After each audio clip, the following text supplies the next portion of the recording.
Hello everyone, इस video में देखने जा रहे हैं हम angle of deviation. Spherical mirror में भी देखने को मिलता है, ठीक है। और एंगल ऑफ डेविएशन के अलावा एक और प्रॉपर्टी देखेंगे जिसको कहते हैं रोटेशन ऑफ मिरर, ठीक है। दोनों इंपॉर्टेंट टॉपिक है। 10th क्लास के प्रोस्पेक्टिव से इतना भी इम्पोर्टेंट नहीं है, बट हाँ 12th क्लास के प्रोस्पेक्टिव से ये काफ़ी इंपॉर्टेंट टॉपिक है। अगर हम ध्यान से देखें तो इस टॉपिक को समझना कोई हार्ड नहीं है, ठीक है। तो अच्छा, इस टॉपिक के स्टार्ट करने से पहले, ठीक है, मैं ये श्योर हो रहा हूँ कि आपको लॉज ऑफ रिफ्लेक्शन के बारे में अच्छा आइडिया होगा, ठीक है। लॉज ऑफ रिफ्लेक्शन और जो प्लेन मिरर से रिगार्डिंग और जो इसके पहले की प्रॉपर्टीज़ है उसके बारे में आपको आइडिया होगा, ठीक है। तो स्टार्ट करते हैं अभी एंगल ऑफ डेविएशन से। एंगल ऑफ डेविएशन क्या होता है, ठीक है। तो इसको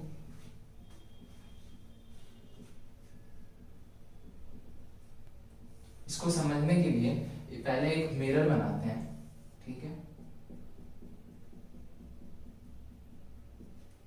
इस मिरर पे एक इंसिडेंट रे आया, ठीक है।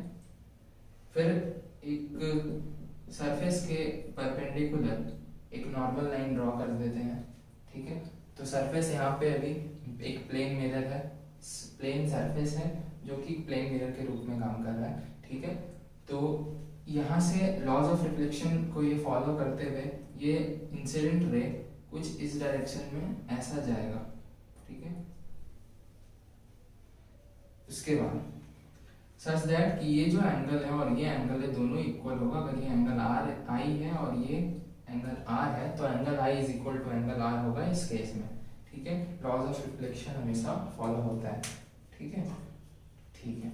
अब क्या है कि अगर ये मिरर नहीं होता तो ये जो इंसिडेंट रे आ रही है, ठीक है, वो कैसे जाती तो वो स्ट्रेट लाइन में ऐसे सीधा चले जाती, ठीक है। अगर ये स्ट्रेट लाइन में ऐसे जाती, अभी ये मिरर होने के कारण ये जा रही है इस डायरेक्शन में, ठीक है। तो ये पाथ डेविएट होके इसका डेविएटेड पाथ ये है रिफ्लेक्टेड रे जिससे अभी हमने कहा, ठीक है। इस पाथ पे ये डेविएट हुई है, बट ये एक्चुअली में किधर जाती तो ये सीधा निकल जाती अगर ये मिरर नहीं होता, ठीक है। तो ये जो पहले एक्चुअल पाथ होता और अभी जो डेविएट होके जो पाथ पे है, इस दोनों के बीच के जो एंगल है इसी को कहते हैं एंगल ऑफ डेविएशन। इसको इस साइन से डिनोट करते हैं, ठीक है। और ध्यान देने वाली बात ये है कि ये जो लाइन है ये एक स्ट्रेट लाइन है, ठीक है। तो स्ट्रेट लाइन है क्योंकि स्ट्रेट जाती, तो स्ट्रेट लाइन हमेशा 180 डिग्री फॉर्म करती है, ठीक है। तो 180 डिग्री फॉर्म करते हैं, तो इस केस में अगर इसके अकॉर्डिंग अगर हम एक्सप्रेशन लिखे तो angle i plus angle r plus angle of deviation is equal to 180 degree, ठीक है। इसको लिखना यहाँ पे गलत नहीं है, ठीक है। अब एंगल आई और एंगल आर दोनों इक्वल है, तो एंगल आर के जगह हम एंगल आई भी लिख सकते हैं और plus angle of deviation is equal to 180 degree. तो एंगल ऑफ डेविएशन अगर हम इसको सॉल्व करें तो निकल के आएगा 180 डिग्री माइनस 2i, ठीक है। ये हमारा एंगल ऑफ डेविएशन निकल के आया। तो बेसिकली इसमें बहुत कुछ नहीं हो रहा है, ये बस एक्चुअल पाथ से जो डेविएटेड पाथ है इसके बीच के जो एंगल हमें फाइंड करनी है, तो इस मेथड से हम फाइंड कर सकते हैं, ठीक है। तो अभी हम इस चीज को और अच्छे से समझने के लिए, ठीक है, हम कुछ एग्जांपल लेके समझेंगे तो हमें ज्यादा इजी होगा इस चीज को समझना कि एक्चुअली में हो क्या रहा है, ठीक है। तो अगर हम आपके सामने पहला एग्जांपल लें, ठीक है, अगर ये एक मिरर है, ठीक है, और इस मिरर पे एक और मिरर कुछ इस तरह से लाई कर रहा है और इस दो सच दैट कि इस दोनों मिरर के बीच के जो एंगल बन रहा है वो कुछ भी ले सकते हैं, 60 डिग्री मान लिए, ठीक है, मान लिए 60 डिग्री, ठीक है। अब नेक्स्ट इस पे एक इंसिडेंट रे कुछ इस तरह से फॉल कर रहा है इस वाले मिरर पे, तो ये हमारा मतलब पहला मिरर है जिस पर फॉल कर रहा है इस दोनों में से, ठीक है। तो वो एक नॉर्मल ड्रॉ कर लेते हैं। इस नॉर्मल के बीच के जो एंगल है ये 30 डिग्री है, ऐसा मैंने माना है जस्ट एग्जांपल को लेने के लिए, समझने के लिए, ठीक है। तो अब यहाँ से लॉज ऑफ रिफ्लेक्शन इस पॉइंट पे फॉलो होगा और इस पॉइंट पे लॉज ऑफ रिफ्लेक्शन फॉलो होके कुछ इस तरह से रे जा रही होगी, ठीक है। तो लॉज ऑफ रिफ्लेक्शन फॉलो होगा तो यहाँ पे भी ये 30 डिग्री है, ठीक है। अब ये रिफ्लेक्टेड रे इधर जाते हुए इस मिरर पे अभी स्ट्राइक करेगा और ये यहाँ पे फिर अगर हम यहाँ पे नॉर्मल ड्रॉ करें इस सरफेस के परपेंडिकुलर, तो यहाँ पे भी लॉज ऑफ रिफ्लेक्शन फॉलो होगा और अभी लॉज ऑफ रिफ्लेक्शन फॉलो होगा, तो ये कुछ रिफ्लेक्टेड रे इस यहाँ पे इस तरह से जाते हुए दिखेगी। ठीक है, अब ठीक है, क्वेश्चन ये है कि हमारा जो नेट डेविएशन होगा, ठीक है, वो कितना होगा, हमें ये फाइंड करना है कि हमारा नेट डेविएशन कितना होगा। ठीक है, तो नेट डेविएशन फाइंड करने के लिए जो वो कुछ इस तरह से होगा कि इस पहले वाले सरफेस पे मींस पहले वाले मिरर पे जो डेविएशन हो रहा है, इसे हम ये इंसिडेंट रे कुछ इस तरह से जा रही होती और ये डेविएट होके इधर आए तो कुछ इस तरह के पाथ पे आ गई, तो यहाँ पे डेविएशन हुआ, तो इसको हमने माना डेविएशन एट फर्स्ट पॉइंट। ठीक है, इस तरह फिर इस वाले जो रिफ्लेक्टेड रे है, ये रिफ्लेक्टेड रे इस वाले मिरर के लिए इंसिडेंट रे का काम कर रही है। ठीक है, तो यहाँ पे इंसिडेंट रे कुछ इस तरह से जाती, बट ये डेविएट होकर इस पाथ पे आई, तो डेविएशन यहाँ पे दूसरी बार हुआ, तो इसको हमने एंगल ऑफ डेविएशन है 0.2 मान लिया। ठीक है, तो इसका जो नेट डेविएशन होगा वो ऐड होगा, और ये ऐड क्यों होगा, क्योंकि हमें यहाँ पे एक और चीज ध्यान रखना है कि जो डेविएशन एंगल ऑफ डेविएशन की जब बात करें तो इसमें डायरेक्शन इंपॉर्टेंट है कि वो क्लॉकवाइज डेविएट हो रहा है या एंटी क्लॉकवाइज डेविएट हो रहा है। तो हमें ये पता है कि घड़ी के डायरेक्शन में जाए तो वो क्लॉकवाइज होता है, घड़ी के अपोजिट में जाए तो वो एंटी क्लॉकवाइज। तो यहाँ देख सकते हैं कि ये इस तरह से जा रही इस डायरेक्शन में, ये की क्लॉकवाइज डायरेक्शन है, ये भी क्लॉकवाइज डायरेक्शन है। जो जब दो क्लॉकवाइज डायरेक्शन में जा रही है तो वो हमें उसको ऐड करना है। अगर वो एक एंटी क्लॉकवाइज है एक क्लॉकवाइज है तो उसको हम सब्सट्रैक्ट करेंगे, और अगर दो एंटी क्लॉकवाइज है तो दोनों को ऐड करेंगे। मीन सेम डायरेक्शन में हो रही हो तो उसे हम ऐड करेंगे, अपोजिट डायरेक्शन में तो उसे हम सब्सट्रैक्ट करेंगे। तो यहाँ पे इस एग्जाम्पल में ये दोनों सेम डायरेक्शन में जा रही है, तो सेम डायरेक्शन में जाने के कारण इसको हमने नेट डेविएशन ऐड किया। ठीक है, तो अभी हमें पता है कि जो डेविएशन होता है एट फर्स्ट पॉइंट अगर हम निकालें तो वो 180 डिग्री माइनस 2i होता है। तो ये 180 डिग्री माइनस 2i इस पॉइंट के लिए कितना है 30 डिग्री है, 30 डिग्री। ठीक है, इसमें तो कोई दिक्कत वाली बात नहीं है। ठीक है, तो अगर फर्स्ट पॉइंट पे डेविएशन निकाले तो ये निकल के कुछ इस आया 120 डिग्री। ठीक है, तो इस डायरेक्शन में तो क्लॉकवाइज मेंशन करना इंपॉर्टेंट होता है, क्वेश्चन गलती नहीं होगा इसका चांस है। ठीक है, तो 180 में से 60 गया तो 120 डिग्री आ गया, तो नेट डेविएशन। ठीक है, अभी पॉइंट ध्यान रखने वाली क्या है, अब हम फाइंड कैसे करें कि अभी नेट डेविएशन सेकंड पॉइंट के लिए निकालना है, उसके लिए हमें फर्स्ट इंसिडेंट रे को पता होना चाहिए कि इंसिडेंट आई एंगल आई क्या है। ठीक है, तो एंगल आई फाइंड करने के लिए हम मैथ्स का कुछ यूज करना है। यहाँ पे मैथ्स आ रही है, ठीक है, यहाँ पे मैथ्स का यूज हो रहा है, तो मैथ्स का हम यूज करते हैं तो पता चलेगा कैसे एंगल आई निकलेगा, ध्यान से देखने का। ठीक है, यहाँ पे ये नॉर्मल लाई कर रही है तो ये 90 डिग्री फॉर्म करती है हमेशा नॉर्मल, क्योंकि ये परपेंडिकुलर होती है। तो ये पूरी एंगल अगर 90 है जिसमें ये 30 है तो ये वाली 60 है, और इस ट्रायंगल में अगर हम देखें ये वाली ट्रायंगल पे तो ये 60 तो ये वाली 60, क्योंकि तीनों एंगल की सम एक ट्रायंगल में कितनी होती है 60 डिग्री होती है, तो ये भी 60। ठीक है, अगर ये 60 और ये नॉर्मल फिर 90 डिग्री बना रहा है तो ये कितना हो गया 30 हो गया। ठीक है, तो ये 30 तो एंगल आई निकल गया, और पता है लॉज ऑफ रिफ्लेक्शन से ये भी 30 होगा, बट इसका यूज नहीं है। क्यों नहीं है देखते हैं अभी, क्योंकि हमारे को पता है जो अब अगर डेविएशन एट सेकंड पॉइंट निकालें तो हमें पता चलेगा कि ये 180 डिग्री माइनस 2i करे तो 180 डिग्री माइनस 2i क्या है, यहाँ पे भी 30 डिग्री है, तो ये भी कितना आ गया 120 डिग्री क्लॉकवाइज। ठीक है, तो जब हम नेट डेविएशन निकालेंगे तो ये आएगा डेविएशन एट फर्स्ट पॉइंट और डेविएशन एट सेकंड पॉइंट, तो ये हमें टोटल मिलेगा 240 डिग्री क्लॉकवाइज। ठीक है, दोनों को ऐड करके निकल जाएगा 120 डिग्री क्लॉकवाइज और 120 डिग्री क्लॉकवाइज, तो दोनों को जब हम ऐड करेंगे तो 240 डिग्री क्लॉकवाइज आ रहा है। ठीक है, तो अभी हमें क्या करना है, अच्छा एक और चीज, अगर 240 डिग्री क्लॉकवाइज है, ठीक है, तो इसे हम ऐसे भी लिख सकते हैं 120 डिग्री एंटी क्लॉकवाइज। ठीक है, वो इसलिए क्योंकि टोटल जब एंगल निकालेंगे एक राउंड होने पे तो 360 होती है, जिसमें अगर हम क्लॉकवाइज चल रहे हैं तो 240 है, तो इस साइड से चलेंगे तो 120 है तो 360 ऑटोमेटिक हो जाएगा। ठीक है, तो ये गलत नहीं हो, क्या इसको भी गलत कहना गलत नहीं होगा, ठीक है। चलिए अभी इस चीज को ना और अगर मैं बात करूँ, ठीक है, ये तो एक एग्जांपल से जनरल समझ गया, ठीक है। इस चीज को अगर और अच्छे से देखें तो एक और एग्जांपल जो जनरल एग्जांपल, एक जनरलाइज फॉर्म में इसको मैं करके दिखाता हूँ, ठीक है। इससे इससे ये जो जनरलाइज फॉर्म करूंगा इससे एक कंक्लूजन निकल के आएगा आप सभी के सामने, उसे हमें ध्यान रखना है, ठीक है। वो बहुत इंपॉर्टेंट कंक्लूजन होता है, उससे क्वेश्चन के लिए इतना करने का जरूरत नहीं पड़ता, उससे जस्ट देख के हम उसको सॉल्व कर सकते हैं, ठीक है। तो अभी हम लोग देखते हैं उस एग्जांपल को। मेनली मल्टीपल रिफ्लेक्शन पे ही क्वेश्चन आएगी, दो मिरर लगी होगी किसी एंगल पे, हमें बताना है कि एंगल ऑफ नेट डेविएशन या एंगल वहाँ पे फर्स्ट पॉइंट पे डेविएशन क्या है, सेकंड पॉइंट पे क्या है, ये सिंपल ही क्वेश्चन आएगा, ठीक है। इसको ही ध्यान देना है बेसिकली, ठीक है।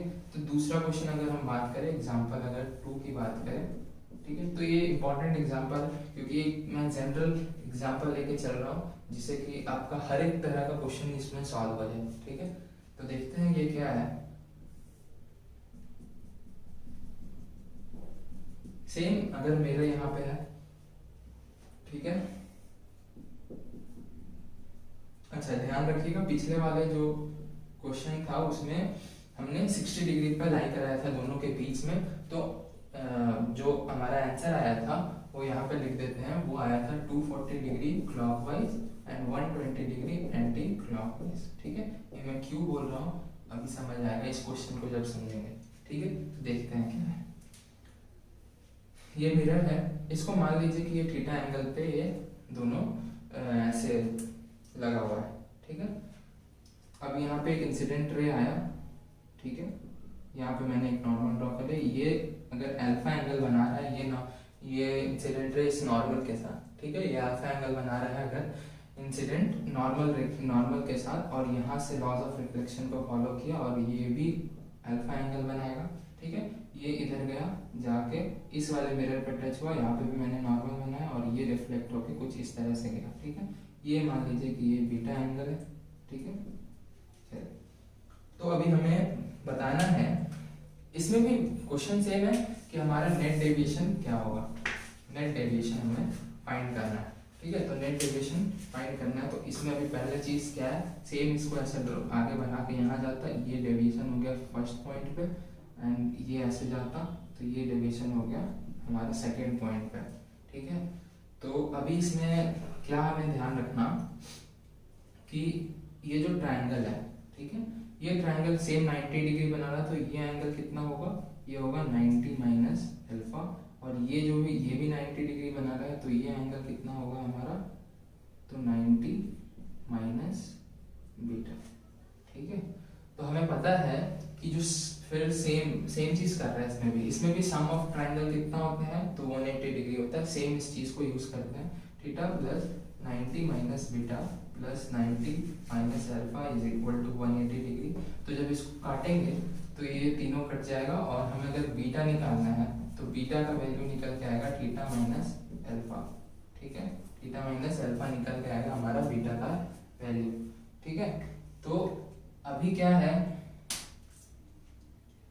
कि जब इसके आगे हमें कैसे बढ़ना है, ठीक है, तो इसके आगे बढ़ने के लिए हमें पता है नेट डेविएशन जब हमें निकालना है तो ये भी क्लॉकवाइज हो रहा है, ये भी क्लॉकवाइज हो रहा है, तो जब ये दोनों क्लॉकवाइज हो रहा है तो ये भी ऐड होगा, तो net deviation at first point plus net deviation at second point हमने ऐड कर दिया, ठीक है, कर दिया।